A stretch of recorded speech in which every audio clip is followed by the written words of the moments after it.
Hi, I'm Justin. Also, I hate the way my voice sounds, so if you can do whatever Photoshop does to voices, make me sound awesome. And this is my lovely friend, The beauty in the eyes of the beholder, and it's just about getting into the seat of being the beholder. Hayley. I don't think you have to be particularly perceptive.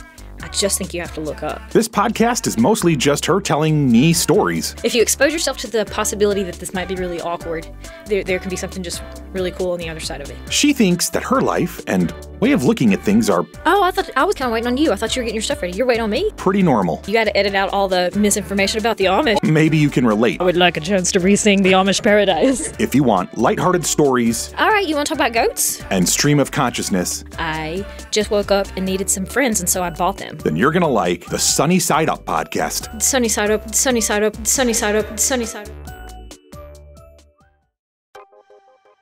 So, if you're at all like me, you may feel that you're living in a world that can be a bit overwhelming and confusing at times. I'm also a huge fan of podcasts, documentaries, docudrama stories, and of just information in general. Between all of that and the social media and news, sometimes our brains can feel like they're on overload. Hayley and I hope that this podcast can be something of an antidote to all of that. Like little jello shots of joy and distraction.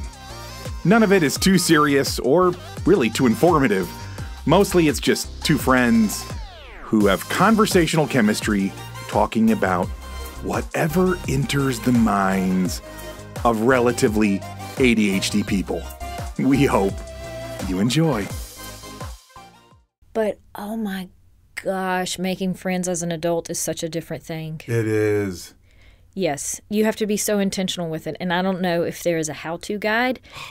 My algorithm actually did send me a how-to guide this morning. I mean, How to make friends as an It was adult. an article literally called How to Make Friends as an Adult. It wasn't especially helpful. It was things like, be your best self. And that's not the tips I was looking for. Yeah. Well, I've been just trying to be my second or third best self for the last few months. So I'm really, Yeah. thank you. I'll now pick So helpful. my best. Yeah. Dear writer, Dear writer. thank you so much for your insight. Yeah. I'm not looking for new friends because I feel like my plate is kind of is full. I'm not against it, but Yeah. I'm not actively seeking it. But this year I keep running into the conversation about adults making friends or adults not having friends, and the issue of loneliness. Yeah. And so I'm not saying that that's why the Jewish community is successful or not, but it is an important thing to consider. And it's COVID shined a spotlight on what it can be like to be isolated and to be kind of distant, but just in casual conversations with friends in different circumstances with family members, it's been a prevailing conversation this year on loneliness as an adult. Yeah. It's a different sort of thing. It is. Community is so important, and having somebody to shoulder the burden. But I knew someone who moved back. They had lived overseas for about 20 years, and they were just very transparent. Because not a lot of people are just going to be open and be like, I am kind of lonely, because that feels very vulnerable. Yeah. But she admitted it, and we discussed, well, what can you do? When you're younger, you've got college, you've got bars and clubs and kind of built-in social opportunities, but especially in our rural area, you got church, Yeah. period. If you don't have family in the area, what do you have? Yeah. That's a good point. How do you make friends Yeah. as an adult?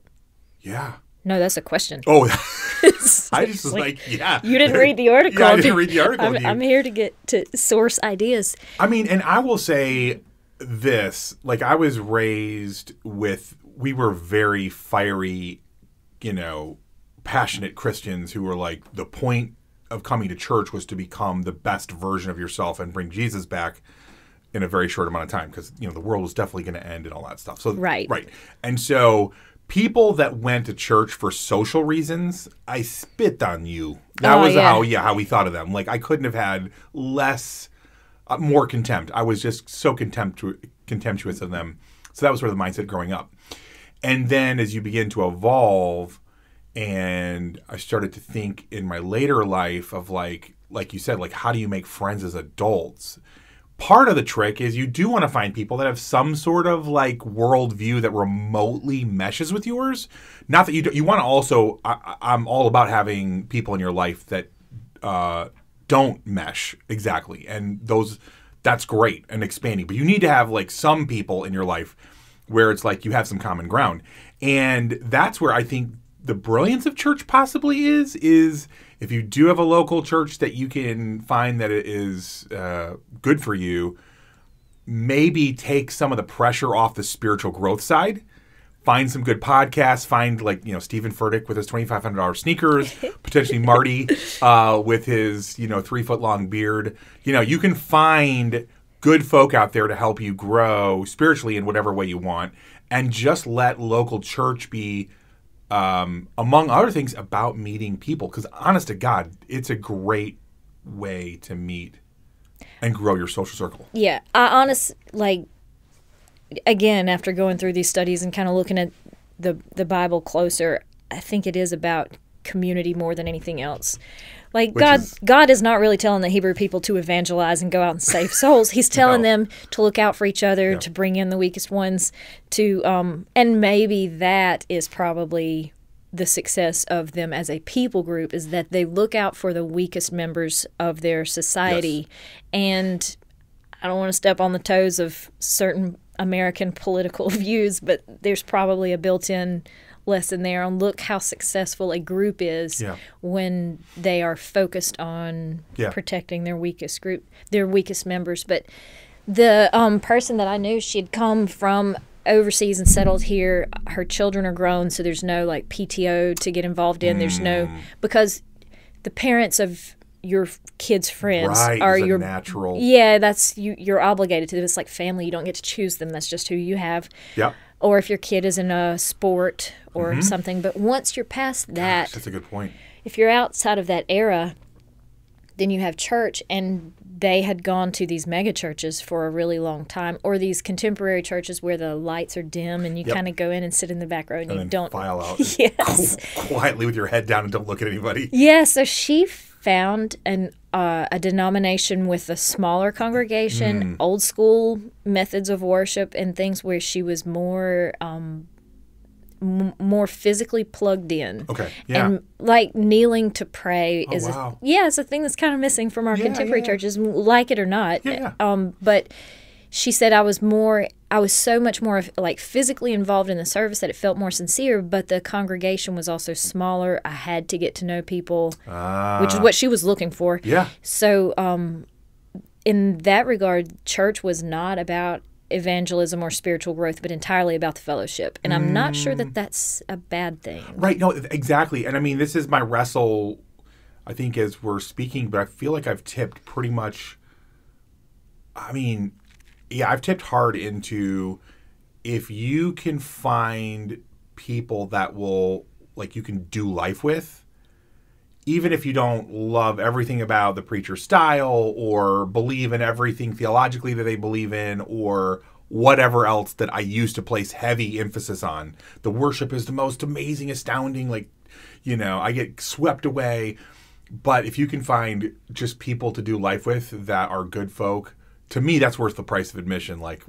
Yes. I think that's it. That's what my current view is anyways. That's the money shot. The rest of it is great. Can be fabricated. You can build it from somewhere else if you have those things. Yeah, totally agree. Hello, lovely friends. Thank you so much for hanging out with us. And it would mean the world if you would tell other people about this podcast and maybe even spam your social media accounts with just how much you're enjoying it. If you are, of course. Also, commenting and rating us on whatever platform you're downloading or streaming from is incredibly helpful to a little startup podcast like this one. On the other hand, if you are dissatisfied with your listening experience, please leave all of that hate on someone else's podcast. Just maybe to confuse them a little bit, right? But most of all, we hope you keep looking up and looking for the sunny side of life.